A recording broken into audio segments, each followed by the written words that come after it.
2018년에 구입하여 6년 동안 참 즐거웠다. 한마디로 표현하면 시원섭섭하다. 좋은 주인 만나기를. 캠핑카 마지막으로 가는 날, 오늘 전시장으로 보내고 팔아야지. 요 주차 자리가 캠핑카를 주차하기에는 명당 자리다. 시야를 가린다는 몇몇 민원이 있긴 했지만 말이다. 잘 놀았다. 지난해 연말에 혼자 한 달 정도를 여행하고 팔아야겠다는 생각을 하게 되었다.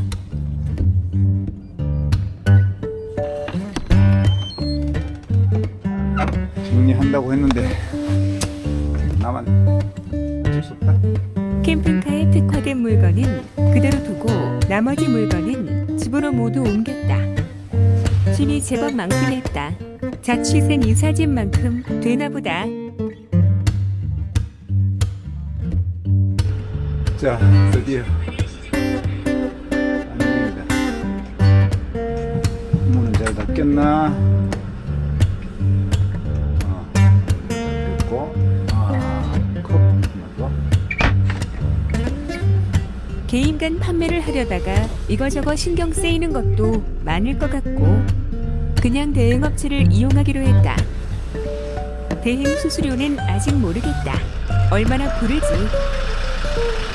짐 정리하고 대행 사무실에 캠핑카를 맡기러 갔다. 계약서도 없고 수수료가 얼마인지도 모르겠고 잘 팔아주겠다고만 한다. 필요한 부분 수리해서 동영상 촬영해서 유튜브에 올린다고 한다. 덤탱이 쓰는 거 아닌지 모르겠다만 마음이 떴으니 고민하고 싶지 않다. 주행거리는 6년 동안 64,000km이고 연평균 10,000km를 주행했다. 그동안 여행 패턴을 보면 일반적인 모닥불 피우고 고기 굽고 하는 캠핑은 거의 없었다. 대부분 산, 들, 바다, 강가, 관광지를 다니면서 숙소와 식당으로 주로 활용했다.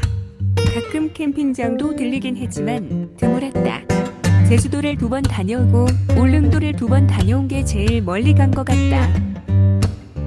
자전거 못 타는 마눌에게 자전거 타는 거 가르치고 자전거 타러 갔다가 큰 사고도 있었고 아픈 추억이긴 하다. 한 달에 2번 혼자 여행을 하고 한 번 정도는 마눌과 같이 갔다. 지난해 혼자 장기간 여행을 하고 보니 짧게 하루 이틀 다니는 것은 모르겠지만 혼자 다니는 것은 한계가 있다. 비 오는 날이면 캠핑카에 갇혀서 하루 종일 혼자 있는 시간은 최악이었다. 누군가와 같이 여행이 필요하다는 게 절실했다. 그렇다고 마눌리 캠핑을 좋아하냐 하면 그렇지도 않다. 처음 구입 시는 10년, 20년은 탈 거라고 생각했는데 내 생각이 짧았다. 여행을 하거나 안 하거나 주차 문제는 항상 말썽이다. 승용차 주차 구역에 딱 들어는 가지만 많이 불편하다. 그래서 주차장 제일 구석자리가 한쪽으로 여유가 있으니 항상 주차를 했다. 민원도 많이 들어온다. 조망을 가린다. 코너에 오는 차가 안 보인다. 옆에 주차하기 힘들다. 뭐 할 수 없다. 양해해달라고 하는 수밖에는. 어떤 관광지에 가면 캠핑카 출입 금지 구역도 제법 있다.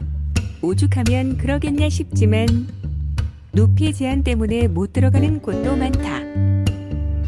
하여간 이런저런 불편함이 있는 건 사실이다. 그래도 2박 3일 정도의 여행하기에는 적절하다. 언제든지 예약 없이 가고 싶을 때 가고 싶은 곳으로 가면 된다. 차가 막히면 휴게소에서 한쪽 귀퉁이에 주차하고 자면 되고 간단하게 식사를 해결하려면 안에서 즉석에서 요리를 하면 된다.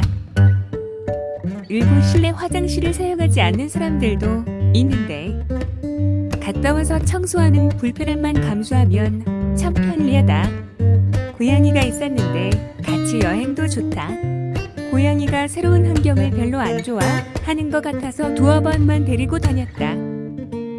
조금 긴 여행을 할 때는 집에 두고 갈 수 없어서 여행 출발은 보통 금요일 저녁에 나섰다. 토요일 출발하려면 차가 막히는데 금요일 밤은 안 막힌다. 가다가 저녁에 늦으면 고속도로 휴게소에 한숨 자고 또 움직이면 된다. 토요일 이른 시간에 목적지에 도착하면 한가하게 여행을 즐길 수 있다. 운전은 트럭이다 보니 좀 불편하다. 특히 경남이나 전남의 남해안으로 여행을 하려면 3일이나 4일은 잡아야 한다. 승용차보다 운전 피로도가 높기 때문에 적당히 가다가 하루 쉬었다 가는 걸로 해야 덜 피곤하다. 그러다 보니 남해안 쪽으로는 많이는 못 갔다. 백령도에도 한번 다녀오고 싶었는데 못 간 것도 아쉽다.